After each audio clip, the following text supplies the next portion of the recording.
નર્મદા જિલ્લો આદિવાસી વિસ્તાર ગણાય છે। હોળી ધૂળેટી આદિવાસીઓનો મુખ્ય તહેવાર છે। બજારમાં ધાણી, ચણા, ખજૂર, કોપરા, ઘઉં, સેવનો ઢગલાનો માલ બજારમાં ખડકાયો છે। દર વર્ષ કરતાં આ ભાવ વધારે હોવાથી છતાં બજારમાં ખરીદીમાં ઓટ આવી છે। જોકે છેલ્લી ઘડીએ ઘરાકી નીકળશે તેવી આશા વેપારીઓ સેવી રહ્યા છે। હોળી સમયે રાજપીપળા ઉપરાંત ડેડિયાપાડા, સાગબારામાં હોળીના ખાસ હાથ ભરાય છે, જેમાં પરપ્રાંતમાંથી પાછા ફરેલા આદિવાસી હોળીની ધૂમ ખરીદી કરે છે। ધાણી, ચણા, કોપરા, ઘઉં, સેવ ખરીદીની હોળીની પૂજા કરે છે। આદિવાસીઓનું હોળીના ગીત ગાય હોળીના વધામણા લે છે।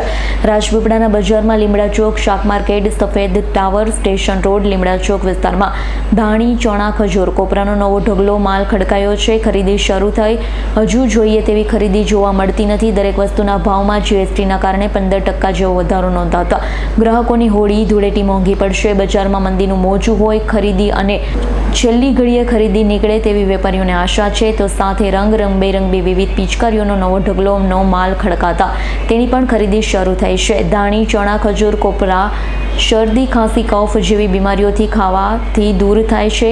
શિયાળાની ઠંડીમાં કફ ખાંસીની બીમારી વધતા ફાગણમાં કફનો નાશ થાય તેવા પદાર્થોનું સેવન કફ માટે ફાયદાકારક છે। આ હોળીના તહેવાર છે। આ હોળીથી વર્ષોથી ઉજવણી થાય છે। આદિવાસી વિસ્તાર છે ને ઘણી વસ્તુઓ નવી આવેલી છે। ખજૂર છે, કોપરા છે, આયરા છે, ધાણી છે અને વર્ષોથી આ પ્રતિમા ચાલી રહેલી છે હોળી માટે। દરેક ગામડાના માણસો આવીને ઘણી બધી વસ્તુઓ લઈ જાય છે અને હોળીમાં એનું દહન કરે છે। એ લોકો ઉજવણી કરે છે અને હોળી માતાને અર્પણ કરે છે।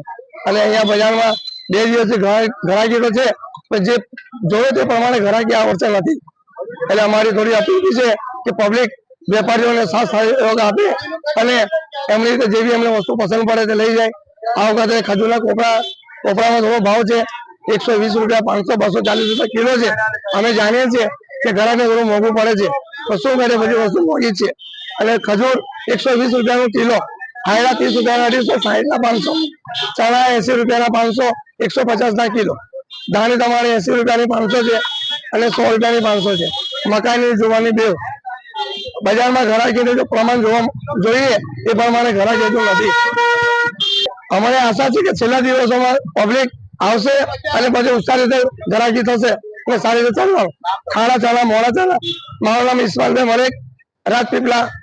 નવી વેરાયટી પિચકારી આવી છે, જેવી કે એર બેગ છે, પછી એર ગન છે, પછી ભગવાનની નાની પિચકારી છે, અવનવા કલર છે। જે કે કલર અમારા કોઈ બી જાતના કેમિકલ વગરના હોય છે। ભાવમાં રેટમાં આજે ઘરે થોડોક વધારો છે જીએસટી ની લીધે। કેટલા ટકાનો વધારો થયો? આશરે નહીં હોય તો 12-13% વધારો થયો છે। પિચકારી મોંઘી છે, એની રકે મંદી નો માહોલ લાગે છે આ વખતે। ઘરાકી કેવી છે? ઘરાકી આજે ઘરે કઈ લાગતું છે નથી। હવે 1-2 દિવસ છે આ છેલ્લા ઘરે ઘરાકી નીકળે છે દર વખતેની જેમ। દર પિચકારી 100 થી લઈને 90 થી લઈને 800 સુધીની હમણાં છે હાલમાં। એમાં નાની ભગવાનની બી આવે છે। તમારું નામ શું? માછી હેમંત કુમાર વિનોદભાઈ। ચણા ખરીદવા આવ્યા છે।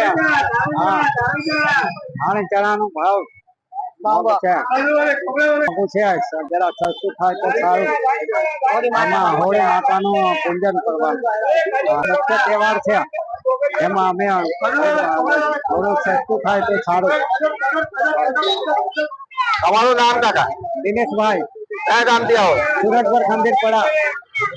દીપક જગતાપનો રિપોર્ટ, S9 ન્યૂઝ, રાજપીપળા।